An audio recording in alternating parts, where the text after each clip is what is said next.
Hello दोस्तों, आप सभी का स्वागत है हमारे चैनल शाश्वत सीजी पे से सीजी व्यापम। देखिए, ये हमारी आज की करंट अफेयर की क्लास है ना। और पहले मैंने आपको बताया हुआ है कि हमारी क्लास करंट अफेयर की क्लासेस बहुत लंबी नहीं चलेंगी।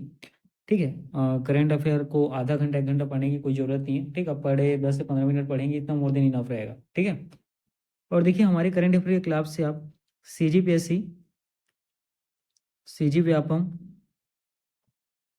एसएससी, रेलवे, ठीक है, ये इन चारों एग्जाम के लिए हमारी करंट अफेयर की क्लासेस क्या होगी, पर्याप्त होगी। ठीक है, आप यूपीएससी की प्रिपरेशन करेंगे तो वहाँ के लिए मेरे करंट अफेयर जो है उतने रेलिवेंट नहीं मिलेंगे आपको।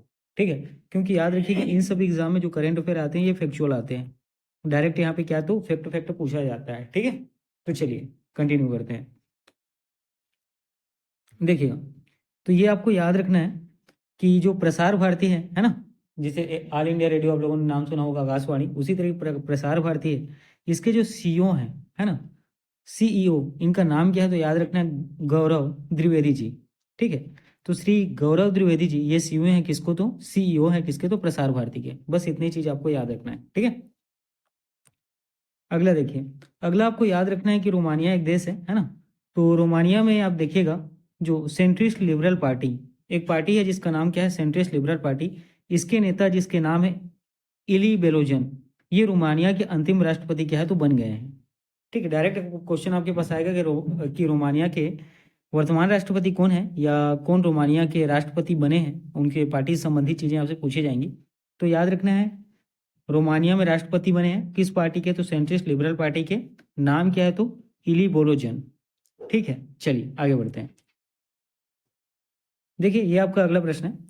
यहाँ आपको सिर्फ याद रखना है कि जॉर्डन के प्रधानमंत्री कौन है, तो नाम है जाफर हसन। और चूंकि नया यहाँ पे क्या हुआ है, एक न्यू डेवलपमेंट आपको देखने को मिलता है कि इन्होंने, है ना, जो गाजा गाजा पट्टी आप सभी को पता होगा। ठीक है, गाजा पट्टी, जहाँ पर इसराइल और फिलिस्तीन के लड़ाकों के बीच युद्ध चल रहा था। तो यहाँ 2000 बीमार बच्चों का इलाज कराने के लिए अपने देश में ये क्या है तैयार है। फिलहाल ये उतना इंपॉर्टेंट नहीं है, आपको सिर्फ इतना याद रखना है जॉर्डन के प्रधानमंत्री का नाम क्या है तो जाफर हसन, है ना, क्योंकि जहाँ कोई नया डेवलपमेंट या अपडेट होता है वहाँ से डायरेक्ट प्रश्न पूछा जाता है। ठीक है, देखिए, अब यहाँ इसके बारे में आप सभी को पता होगा, है ना। चलिए ठीक है, फिर भी देखते हैं। हमारे प्रधानमंत्री नरेंद्र मोदी इस समय वो करंट में कहाँ है, तो यूनाइटेड स्टेट ऑफ अमेरिका में। और अमेरिका के राष्ट्रीय सुरक्षा विभाग के जो निदेशक हैं, नाम क्या है, तुलसी गाबर्ट। याद रखना ना, बहुत इंपॉर्टेंट है। ठीक है, तो अमेरिका के राष्ट्रीय खुफिया विभाग के निदेशक तुलसी गाबर्ट और प्रधानमंत्री नरेंद्र मोदी जी के बीच, ठीक है, इनके बीच क्या हुई तो बैठक हुई। ठीक है, तो देखिएगा, और इस बैठक में, है ना, आपके जो खुफिया जानकारी है, ठीक है, जो एक देश दूसरे देशों के साथ एक दूसरे के साथ साझा करते हैं, उसको मजबूत करने की बात कही गई है। ठीक है, कहने का मतलब क्या है कि दोनों जो खुफिया जानकारी से रिलेटेड जो इस विभाग का कार्य होता है वो एक दूसरे से क्या तो, ठीक है, एक दूसरे से अच्छे मजबूत सहयोग के साथ कार्य करने की इच्छा दोनों ने जताई है। ठीक है, ये द्विपक्षीय वार्ता है, ये आपको याद रखना है। ठीक है, अभी डोनाल्ड ट्रंप के साथ भी प्रधानमंत्री नरेंद्र मोदी की मीटिंग होगी, उसके बारे में जब कोई भी अपडेट आएगा तो मैं आपको इन्फॉर्म करूंगा। ठीक है, चलिए देखिए, ये अगला देखिएगा कि राज्यसभा में वाप संशोधन विक, है ना, वा, वाप संशोधन विधेयक 2024, ये क्या है तो उनके जो सदन के पटल पे क्या है तो रखा गया है। ठीक है, खाली बस इतना ही याद रखना, ज़्यादा कुछ इसमें है नहीं। ठीक है, उसके बाद वित्त मंत्री निर्मला सीतारमण जी ने लोकसभा में नया आयकर विधेयक 2025 पेश किया। ठीक है, बस ये आपको याद रखना है कि लोकसभा में नया आयकर विधेयक 2025 किसके द्वारा पेश किया गया, तो हमारे वित्त मंत्री निर्मला सीतारमण जी के द्वारा। ठीक है, इतनी चीज क्लियर हुई। और साथ ही याद रखिएगा जमशेदपुर ये कहाँ है, तो ये झारखंड में है। यहाँ Indian super league football championship चल रहा है। जो फाइनल विजेता होगा उसका आपके पेपर में पूछे, यानी कि प्रबल संभावना है। ठीक है, तो बस आपको इतनी चीज़ें याद रखनी है। तो इसमें सबसे ज़्यादा इंपॉर्टेंट क्या है कि अमेरिका के राष्ट्रीय खुफिया विभाग की जो निदेशक है उसका नाम क्या है, तो तुलसी गाबर्ट। चूंकि भारतीय मूल से कहीं ना कहीं संबंधित है, इसलिए ये नाम आपको याद रखना है, डायरेक्ट पेपर में पूछा जाएगा। ठीक है, ठीक, अभी हमारे इसरो के फॉर्मर चेयरमैन है इनका नाम है डॉक्टर एस सोमनाथ। ठीक है, इनको इलेक्ट किया गया है the prestigious national academy of engineers, कहाँ, यूएसए में। ठीक है, तो याद रखना है जो इसरो के फॉर्मर चेयरमैन जिनका नाम क्या है, डॉक्टर एस सोमनाथ, इनको इलेक्ट किया गया prestigious national academy of engineers में। ठीक है, चलिए देखिए, ये आपका अगला प्रश्न है, अगला इंपॉर्टेंट है ना, अपडेट है, इसको देखिएगा कि पद्म भूषण से सम्मानित नाम है लेफ्टिनेंट जनरल जगजीत सिंह अरोड़ा। 1971 के भारत पाकिस्तान युद्ध में पूर्वी कमान के general officer, commanding in chief थे। बहुत इंपॉर्टेंट, आपको याद रखना है। ठीक है, तो ऐसा चूंकि ये आकाशवाणी की न्यूज़ में है, तो ऐसा आपसे पूछा जा सकता है कि लेफ्टिनेंट जनरल जगजीत सिंह अरोड़ा को, है ना, पद्म भूषण कब मिला या ये किस युद्ध से संबंधित है? तो याद रखिएगा 1971 के भारत पाकिस्तान युद्ध में पूर्वी कमान के general officer commanding in chief थे। ठीक है, तो इन चीज़ों को 2-3 तरीके से प्रश्न पूछा जा सकता है कि 1971 के भारत पाकिस्तान युद्ध में पूर्वी कमान के general officer commanding in chief कौन थे? तो नाम ही आपको याद रखना है, लेफ्टिनेंट जनरल जगजीत सिंह। ये पद्म भूषण से सम्मानित है, आपको ये भी याद रखना है। ठीक है, चलिए आगे बढ़ते हैं। ये आपको याद रखना है, इंपॉर्टेंट है कि आकाशवाणी के डीजी कौन है? तो ये आपको नाम याद रखना है, डॉक्टर प्रज्ञा पालीवाल गौर। ठीक है, तो आकाशवाणी के डीजी कौन है? तो नाम याद रखना है डॉक्टर प्रज्ञा पालीवाल गौर। ठीक है, ये देखिए आपका अगला न्यूज़ है। यहाँ पर आपको याद रखना है कि foreign national entering India without a valid passport या visa may soon face imprisonment up to 5 years and fine reach 5 lakh under immigration and foreigner bill 2025। देखिए बहुत जल्दी भारत सरकार जो है ना, जैसे कि अमेरिका में हाल ही से पता होगा जो प्रवासी वहाँ गए हुए थे, है ना, अवैध रूप से उनको अमेरिका ने वापस क्या भारत पहुँचा दिया है। तो इसी को देखते हुए भारत ने भी अपनी फॉरेन पॉलिसी में जो इमिग्रेशन एंड फॉरेनर बिल है 2025, इसमें कुछ संशोधन किया जाएगा। और इसके तहत जो फॉरेनर भारत में जो प्रवासी आएंगे, अगर उनके पास वैलिड पासपोर्ट या वीज़ा नहीं है तो उनको 5 साल तक की सज़ा हो सकती है ना। वर्तमान में बांग्लादेश वाला जो बांग्लादेश के बहुत लोग यहाँ पे आ गए हैं बिना परमिशन के, है ना, बिना वीज़ा बिना वैलिड किसी डॉक्यूमेंट के, तो उसको देखते हुए ठीक है 5 साल की उनको सजा दी जाएगी और साथ ही 5 लाख रुपए तक का क्या तो उनको जुर्माना लिया जाएगा, है ना, 5 लाख तक का उनसे क्या तो जुर्माना लिया जाएगा। ठीक है, ये चीज़ें याद रखना। इसके बारे में भी बहुत सारी डेवलपमेंट होगी, मैं उसको आपको वीडियो के माध्यम से बाद में इन्फॉर्म करूंगा। ठीक है, फिलहाल ये दोनों चीज़ें आप याद रखिएगा। उसके बाद ये नाम आपको याद रखना है, ठीक है, देखिए सबसे पहले इसको पढ़ते हैं। सुप्रसिद्ध कवित्री, प्रखर वक्ता, भाषाविद, स्वतंत्रता सेनानी, भारत कोकिला के नाम से कौन जाना जाता है? तो सरोजिनी नायडू। ठीक है, भारत कोकिला के नाम से कौन जाना जाता है? तो आपको याद रखना है नाम सरोजिनी नायडू। और साथ ही ये जो है देश की पहली महिला राज्यपाल होने का गौरव इनके नाम है, हाँ, ठीक है। तो हमारे देश की पहली महिला राज्यपाल कौन थी? तो इनका नाम याद रखना है सरोजिनी नायडू। और सरोजिनी नायडू को भारत कोकिला के नाम से भी जाना जाता है, ये आपको याद रखना है। ठीक है, बस ये याद रखना, चूंकि आज उनका याद रखिएगा जयंती पर सत सत नमन है। ठीक है, 13 फरवरी 1879, 2 मार्च 1949, है ना, 13 फरवरी की डेट है इनकी। ठीक है, तो आपको याद रखना था, ये आपको याद रखना है। ये नाम है ना, डॉक्टर नवनीत कुमार सहगल, ये चेयरमैन है किसका? तो प्रसार भारती के। ठीक है, श्री नवनीत कुमार सहगल, ये नाम याद रखना है। ठीक है, बहुत इंपॉर्टेंट है, प्रसार भारती के चेयरमैन है। क्योंकि याद रखिए वर्ल्ड रेडियो डे से ये सारे संबंधित हैं, क्योंकि आज क्या है, वर्ल्ड रेडियो डे है।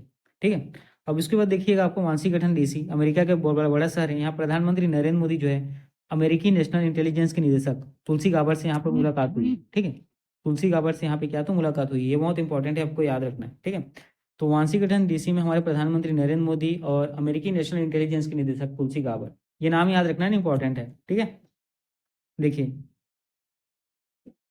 ये प्रधानमंत्री नरेंद्र मोदी वाशिंगटन डीसी ठीक स्थित ब्लेयर हाउस पहुंच गए और अमेरिका में भारत के राजदूत, ठीक है, अभी वर्तमान में आपको याद रखना है कि अमेरिका में भारत के जो राजदूत हैं उनका नाम क्या है? तो विनय मोहन क्वात्रा, बहुत इंपॉर्टेंट है ना, एसएससी और रेलवे में डायरेक्ट पूछा जा सकता है कि अमेरिका में भारत के वर्तमान राजदूत कौन है? तो नाम याद रखना है विनय मोहन क्वात्रा। ठीक है, ये देखिए ये जो है, तो अमेरिका में ट्रंप प्रशासन ने तुलसी गाबड़ को वहां की नई राष्ट्रीय खुफिया निदेशक क्या तो नियुक्त किया है। ठीक है, तो ये नाम आपको है ना आने वाले समय में इंपॉर्टेंट भी है, और याद रखिएगा इससे बहुत सारी न्यूज़ आपको और अपडेट मिलेंगे अभी।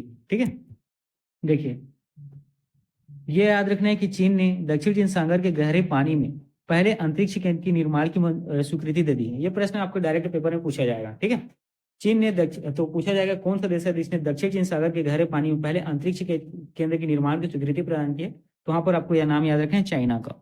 ठीक है, और ये बहुत ज़्यादा इंपॉर्टेंट है, और इसको छोड़ कुछ अन्य डाटा भी है जिसको दे सकते हैं। तो ये जो है दक्षिण चीन सागर की सतह से 2000 मीटर यानी 6500 फुट नीचे स्थापित किया जाएगा। ये उतना इंपॉर्टेंट नहीं, खाली बस ये याद रखना स्टार्टिंग का 2 लाइन। ठीक है, देखिए ये आकाशवाणी में हिंदी का, ठीक है, आपको इस तरीके का वर्ड आपको देखने को मिलता है, साथ ही उसका मीनिंग भी बताया जाता है। तो यहाँ पर जो है संप्रेषण, संप्रेषण का मतलब होता है सूचना और विचारों का क्या तो आदान प्रदान करना। ठीक है, तो ये आपको याद रखना है। ठीक, ये आपके याद रखिएगा सीजीपीएससी की जो सी सेट होता है, सी सेट के लिए इंपॉर्टेंट है ना, क्योंकि वहां से इस तरीके का प्रश्न आपसे पूछा जाता है। ये वही न्यूज़ है जिसके बारे में मैं बता रहा हूँ आपको। देखिए आज विश्व रेडियो दिवस है और इसका विषय जो है रेडियो जलवायु परिवर्तन, बहुत इंपॉर्टेंट है ना। आज 13 फरवरी को आपको क्या याद रखना है कि आज विश्व रेडियो दिवस है, और जो विश्व रेडियो दिवस उसका विषय क्या है, तो रेडियो जलवायु परिवर्तन। ठीक है, अब यहाँ पर आप देखेंगे कि प्रधानमंत्री नरेंद्र मोदी अमेरिकी राष्ट्रपति डोनाल्ड ट्रंप से द्विपक्षीय वार्ता करने के लिए वाशिंगटन डीसी पहुंचे। भारत अमेरिका इससे संबंधित अभी और कुछ न्यूज आनी है ना। अब यहाँ पर इसको छोड़कर, ठीक है, ये न्यूज आपको याद रखना है कि आयकर विधेयक 2025 आज लोकसभा में पेश किया गया है। ठीक है, जो थोड़ी देर पहले मैंने आपको बताया, और किसके द्वारा, निर्मला सीतारमण जी के द्वारा। ठीक है, ये दो चीज याद रखना। सॉरी, है ना। देखिए, राष्ट्रीय खेलों में उत्तर प्रदेश के सचिन यादव ने पुरुषों के भाला फेंक स्पर्धा में 10 साल पुरानी रिकॉर्ड तोड़ा। गुजरात के कुसम्बिया ने एरोबिक जिम्नास्टिक में स्वर्ण पदक जीता। ये बहुत इंपॉर्टेंट है ना। याद रखना है कि राष्ट्रीय खेल में उत्तर प्रदेश के सचिन यादव ने पुरुषों के भाला फेंक में स्पर्धा में 10 साल का पुराना रिकॉर्ड तोड़ा है। ये नाम याद रखना। कहाँ के हैं, तो उत्तर प्रदेश के। नाम क्या है, तो सचिन यादव, पुरुषों के भाला फेंक में। ठीक है, 10 साल का रिकॉर्ड तोड़ा है। और साथ ही गुजरात के कोसाम्बिया में एरोबिक जिम्नास्टिक में स्वर्ण पदक जीता। ठीक, गुजरात के कोसाम्बिया में एरोबिक जिम्नास्टिक में स्वर्ण पदक इनके द्वारा क्या है, तो जीता गया है। ठीक है, चलिए, ये आपको याद रखना है। अगला जो इंपॉर्टेंट न्यूज है कि Abu Dhabi national oil company, ठीक है, ने इंडियन ऑयल कॉर्पोरेशन, ठीक है, इंडियन ऑयल कॉर्पोरेशन लिमिटेड के साथ तरलीकृत प्राकृतिक गैस की आपूर्ति के लिए एक प्रमुख समझौता किया है।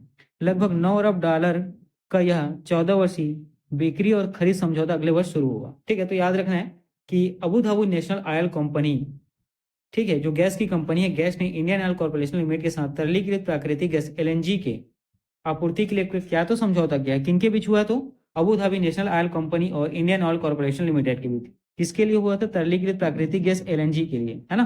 किसके लिए हुआ है, तो आपको याद रखना है एलएनजी के लिए। ठीक है, इंपॉर्टेंट है। देखिएगा, ये न्यूज आपको याद रखना है ना। तो ठीक, इसके रिगार्डिंग मैंने पिछले 2 दिन से आपको बता रहा हूँ, चूंकि अभी भी चल रहा है। तो भारत और मिस्र के बीच संयुक्त क्या है, तो विशेष बल अभ्यास अभी साइक्लोन के नाम से तीसरा संस्करण राजस्थान के महाराज फील्ड में फायरिंग रेंज में जारी है। ये बहुत इंपॉर्टेंट है ना कि भारत और मिस्र के बीच संयुक्त बल विशेष अभ्यास जो है साइक्लोन का तीसरा संस्करण राजस्थान के महाजन फील्डर फायरिंग रेंज में क्या है, तो जारी है। ठीक है, और याद रखिएगा 2024 में जो हुआ था, ये कहाँ आयोजित हुआ था, तो ये हुआ था मिस्र में, है ना। 2024 में कहाँ आयोजित हुआ था, तो मिस्र में हुआ था। ठीक, बस इतना ही याद रखना। देखिए यहाँ पे ये आपका अगला न्यूज है कि जिम्बाब्वे के कलाकार हरियाणा के फरीदाबाद में आयोजित 38वें सूरजकुंड अंतर्राष्ट्रीय शिल्प मेले में अपना अपना पारंपरिक नृत्य प्रस्तुत करते हुए। ठीक, तो यहाँ पर आपको बस इतना ही याद रखना है कि हरियाणा के फरीदाबाद में क्या आयोजित हो रहा है, तो 38वां सूरजकुंड अंतर्राष्ट्रीय शिल्प मेला यहाँ पे अभी चल रहा है।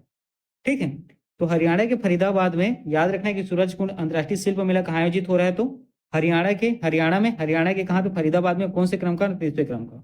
ठीक है, ठीक है, चलिए दोस्तों, आज का क्लास इतना ही। पढ़ते रहिए, और जितना करंट अफेयर है ना आपके एग्जाम में आपको देखने को मिलेंगे, चाहे वो सीजीपीएससी हो, चाहे वो सीजी व्यापम हो, या रेलवे हो, ठीक है, या एसएससी हो, यहाँ से क्या हो जाएगा, पूरी तरीके से कंप्लीट हो जाएगा। ठीक है, और आप छत्तीसगढ़ का क्यों कोई न्यूज़ नहीं आया, क्योंकि याद रखिएगा अभी चुनाव का समय है ना। ज़्यादा इंपॉर्टेंट न्यूज़ छत्तीसगढ़ के आपके एग्जाम के रिगार्डिंग नहीं आ रहा है। ठीक है, जैसे ही छत्तीसगढ़ का जो इंपॉर्टेंट न्यूज़ आएगा, जो आपके एग्जाम के लिए इंपॉर्टेंट है, उसको भी मैं इसमें शामिल करूंगा। ठीक है, तो आज हमने बहुत सारे नेशनल न्यूज़ को देखे हैं। ठीक है, चलिए पढ़ते रहिए।